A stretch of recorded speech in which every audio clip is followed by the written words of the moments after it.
Hi everyone, it's Mike and I'm just going to do a video for you today on, in a way, a controversial item on my first aid kit.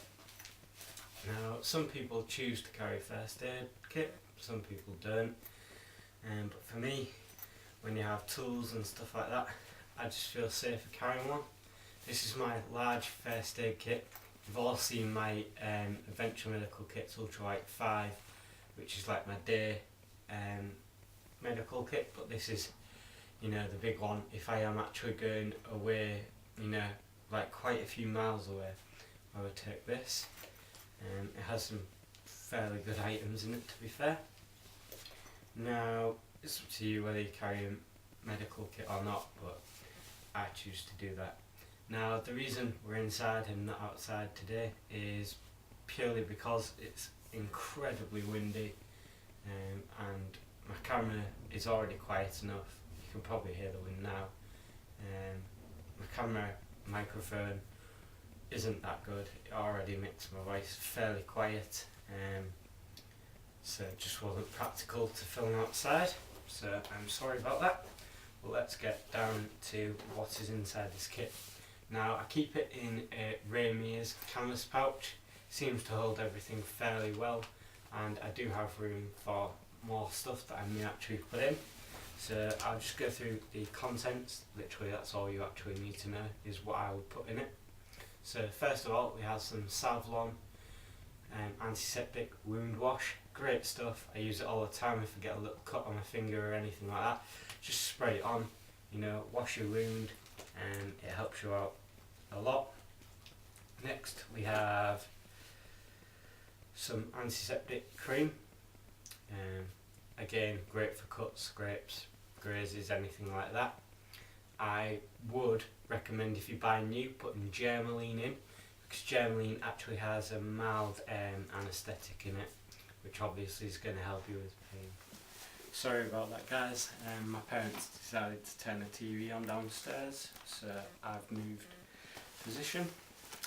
So the next thing I have is a cooling burns gel.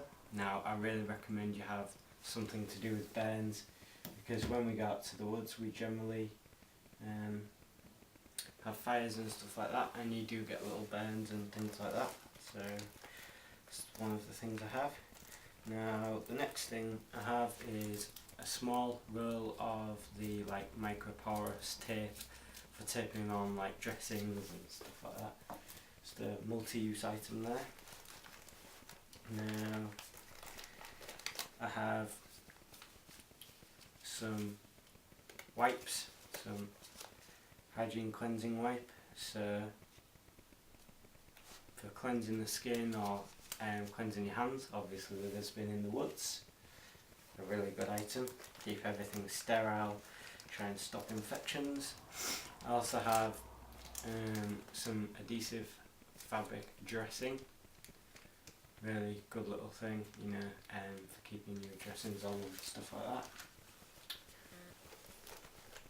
I have some strepsils, in case you have a cough or anything like that. So again, another good little item. I have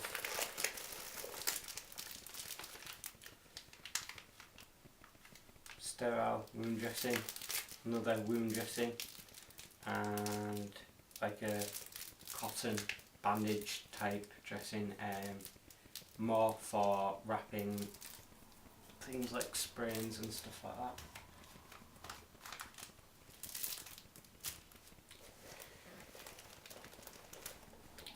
I have some bite and sting relief cream. Now, this came in really useful the other year when I got stung on the back of my calf, and I had quite a bad reaction to it. So, really useful item. Have some blister plasters. Again, when you're walking long distances or anything like that, you may actually get a blister. So this relieves the pain from that and allows you to keep moving. Obviously, if you have to stop moving, then that's bad, really bad. So next item, standard plasters. in a lot of different sizes. Everyone knows what they are useful for. I have a pair of examination gloves. Again, if you're treating someone else, you really don't want their blood on your hands and stuff like that. Just helps you out a bit and helps you stay clean as well. I have a thermometer card from Life Systems with the actual readings on the back. Really good. Obviously it's good to be able to tell whether people are getting hypothermia or people have heat stroke. I have 3 cold and flu relief sachets to make a warm lemon drink. So very good if you've got cold, helps you out a lot. I have a pack of steri strips for closing up bigger wounds. Very good. Got to think about a lot of things, guys. I have some melanin dressing, which I think it's kind of like for burns as well, stuff like that. And then I have a load of low adherent dressings and non-woven swabs, sorry.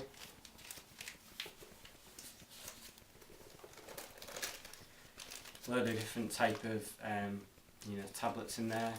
So like paracetamol, ibuprofen, Sudafed, antihistamines, stuff like that. Then I have some more steri strips, but the different size ones. Again, good for wound closure. Have some moleskin, cut that up, put it on your blisters. Again, if your feet go out of action, you go out of action. And then I have deep heat patch, aches and pains and stuff like that. Great for those aches and pains, so that's why I have that. If you do get run down, at least you can use that and try and stop those aches and allow you to keep moving. And then finally I have some quick clot. Now this is for the the really big, oh god, I've cut myself bad type situations. Really good little item in a small package, fits perfectly in this pack, so wound closure can't be underestimated.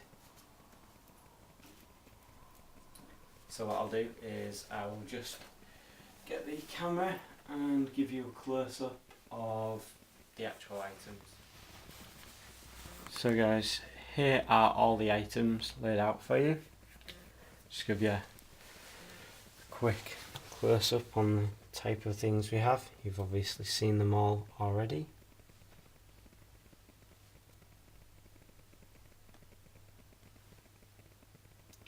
Quite a comprehensive little first aid kit.